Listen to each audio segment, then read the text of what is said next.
নমস্কার বন্ধুরা, কেমন আছেন? লাইফস্টাইল বাই সম্পান নতুন আরেকটি ভিডিওতে আপনাদেরকে স্বাগতম। এই যে সকাল থেকে আপনাদের সাথে ভিডিওটা শেয়ার করতেছি। আর সকাল 7:30টা উচ্ছ্বাসের স্কুল ছিল। উচ্ছ্বাসকে স্কুলে দিয়ে আসি। আমার এত যে ক্লান্ত লাগতেছে, আমি শুয়ে গেছি। আর টাপুরকে বলছি আমাকে 1 কাপ চা করে দে। আর টাপুর 1 কাপ চা আর কয়েকটা পাউরুটি সেকে আমাকে দিয়ে যায়।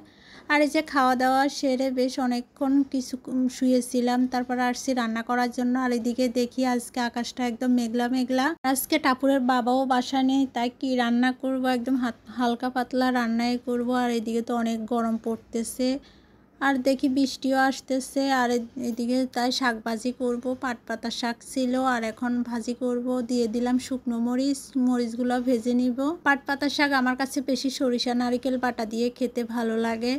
আর আমার মা এই রান্নাটা খুব মজা করে করতে পারে। আমার মায়ের হাতে পাট পাতা শাকটা খেতে ভীষণ ভালো লাগে। যেহেতু নারকেল নেই, আজকে রসুন সম্বাদ দিয়ে রান্নাটা করব।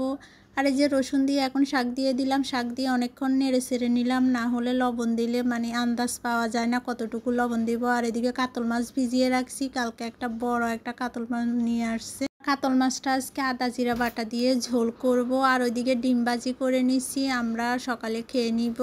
আর মাছগুলো বসাই দিয়ে আমি অনেক কাজ করছি। আর এই পাকে তো আমার চুলার অবস্থা একদম শেষ, গ্যাস একদম নেই বললে চলে। মাছ ভাজি বসায় আমি অনেক কাজ করছি। আর এখানে আমি মাছের জন্য আদা জিরে তারপরে হলুদ মরিচ লবণ সব কিছু জল দিয়ে গুলিয়ে নিছি। আর এখানে আলুগুলো ভাজার ভিতর আমি পাঁচফোড়ন দিয়ে দিছি। আর চুলার আগুন একদম নেই বললে চলে।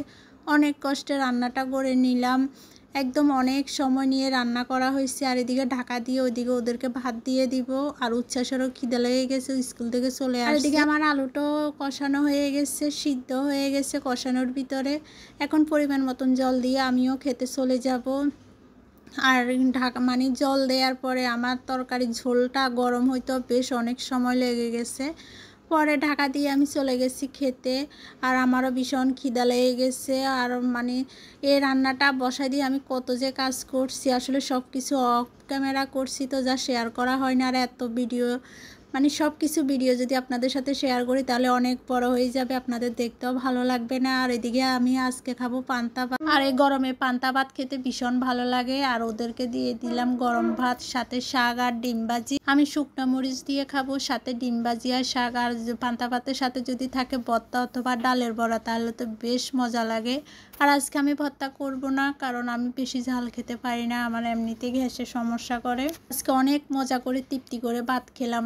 পান্তা ভাত পেটের ভিতরে যত ঢুকে মনে হয় যে পেটটাই ঠান্ডা হয়ে যাইতেছে, ভীষণ ভালো লাগছে অনেক দিন পরে পান্তা ভাত খেতে। আর পান্তা ভাত খাবো থালে করে, পান্তা ভাত খেতে মজাই লাগে না যদি বাটিতে করে না খায়, বেশি করে জল দিয়ে একদম হাত ডুবো ডুবো করে পান্তা ভাত না খেলে ভালোই লাগে না।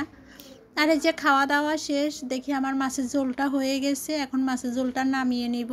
দেখেন আমার চুলা আগুনের অবস্থা। এই গরমের ভিতরে অনেকক্ষণ দাঁড়ায় দাঁড়ায় রান্না করতে অনেক কষ্ট হয়। কি করব, যেদিন রান্না দেরি হয়ে যায় এদিন এই অবস্থায় হয়। আমার মতো যাদের এই সমস্যা আছে শুধু তারাই জানে কষ্ট কাকে বলে। একদিকে তো প্রচুর গরম, আর একদিকে গ্যাসের এই সমস্যা, দুইটা মিলে অবস্থা একদম খারাপ। আর এদিকে টাপুরে আইসক্রিম নিয়ে আসছে, প্রচুর গরম পড়তেছে। এখন তিনজনে আইসক্রিম খাবো।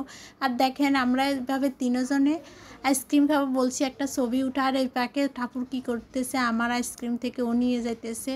আর ঠাকুর স্কুলে চলে গেছে। আর এখন আমরা মা ছেলে ভাত খেয়ে নিব, এখন দুপুর হয়ে গেছে। আর আমার ভিডিওটা কেমন লাগছে অবশ্যই কমেন্ট করে জানাবেন। কোনো ভুল ত্রুটি থাকলে অবশ্যই ক্ষমা করে দিবেন। আর আমার ফেসবুক পেজ থেকে দেখে থাকলে একটা ফলো করে দিবেন। আর ইউটিউব চ্যানেল থেকে দেখে থাকলে একটা সাবস্ক্রাইব